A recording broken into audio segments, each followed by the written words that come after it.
BRS నాయకులు మాట్లాడుతున్నారు నీళ్ళు లేదు కరెంట్ ఇవ్వలేదని వారు మాట్లాడడం సమంజసం కాదు, సరైనది అంతకన్నా కానే కాదు. ఎందుకంటే డిసెంబర్లో గవర్నమెంట్ పోయింది, ఇంకా ఖరీఫ్ సీజన్ కూడా మనకు స్టార్ట్ కాలేదు, కాబట్టి అనడానికి వీలు లేదు. నెంబర్ 1. నెంబర్ 2, ప్రజాపాలన మీరు చెప్పేది కొంచెం ఏడాది 2 ఏళ్ళు ఆగుదాం. అప్పుడు ఎట్లా ఉంటుంది ఏందనేది చూద్దాం. ఎందుకంటే కేసీఆర్ చేసిన పొరపాట్లు ఏవైతున్నాయో అవి కాంగ్రెస్ కంటిన్యూ చేస్తుందా లేదా అనేది ముందు తెలుస్తుంది. ఎందుకంటే కేసీఆర్ వారసత్వంలో ఇప్పుడు అప్పులు మాత్రం వస్తున్నాయి, అప్పులు అనివార్యమవుతున్నాయి. ఆ వారసత్వం కొనసాగుతున్న తర్వాత మీరు చూద్దాం. నెక్స్ట్ మనం నేషనల్ పార్టీస్కి వెళ్ళిపోదాం.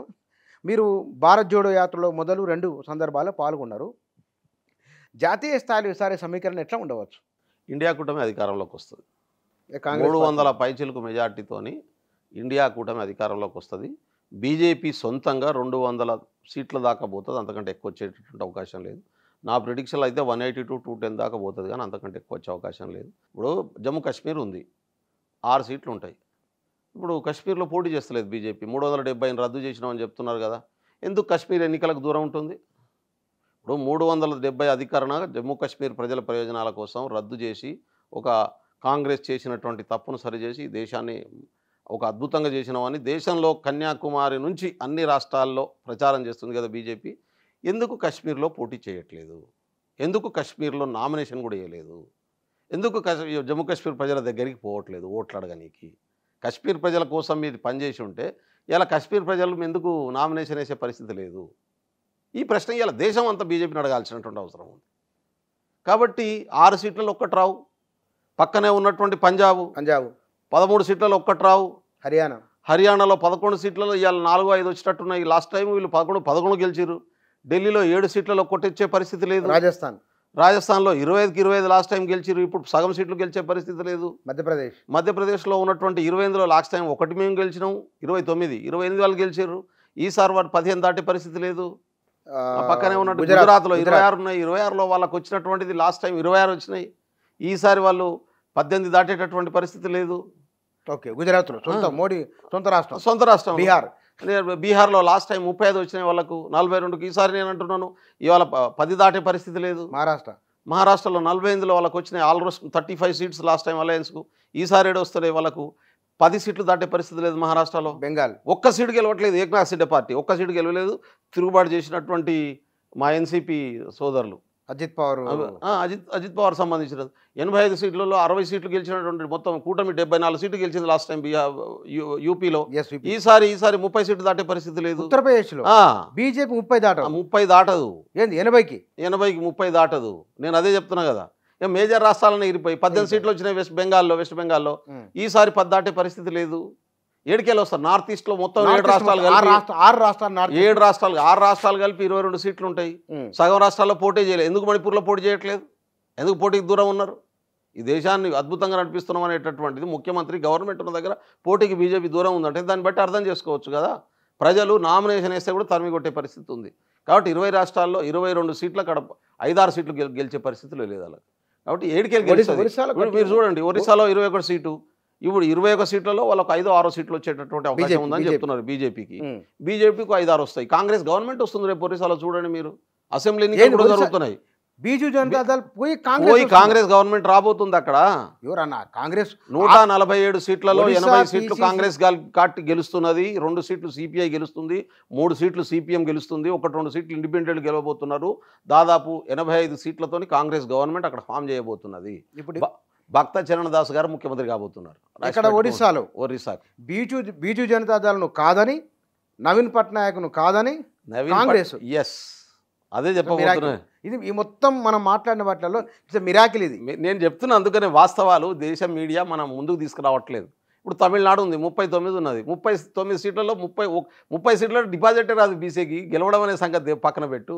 కేరళలో 20 సీట్లు ఉన్నాయి. 20 సీట్లలో 1 సీట్లో డిపాజిట్ రాదు. ఎడికెళ్ళి గెలుస్తుంది?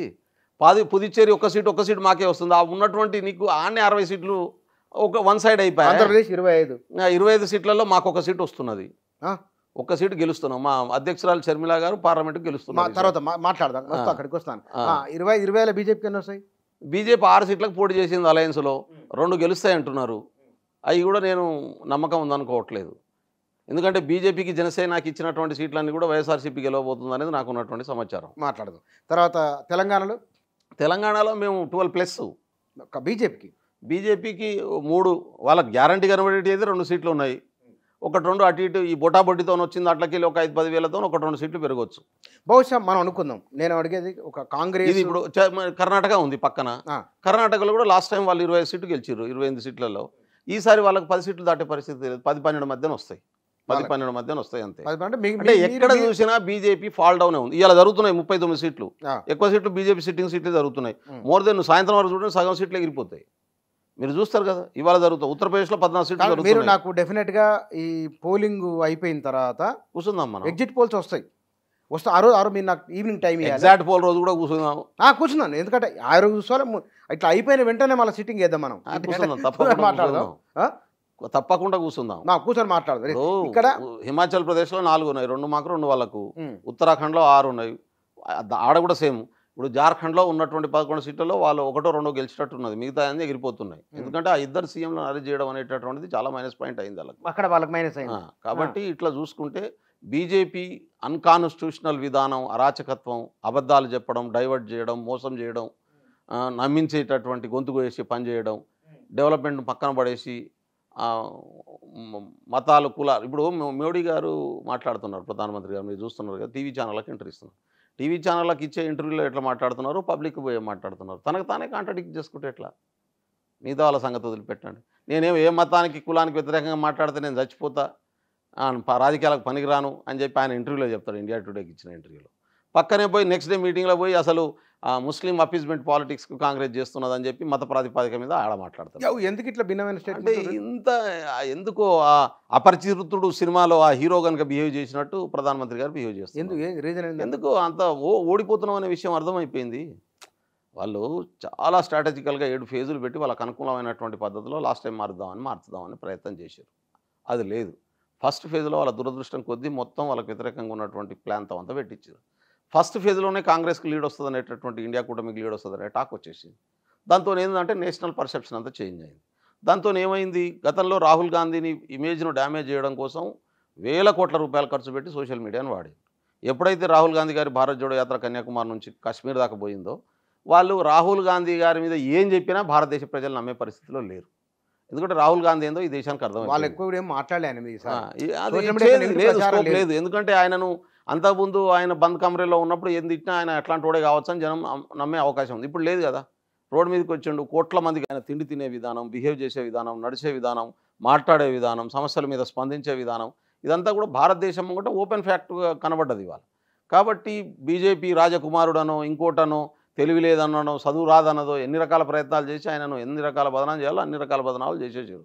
అవన్నీ అపోహలు మాత్రమే, వాస్తవాలు కాదని భారతదేశానికి అర్థమైపోయింది.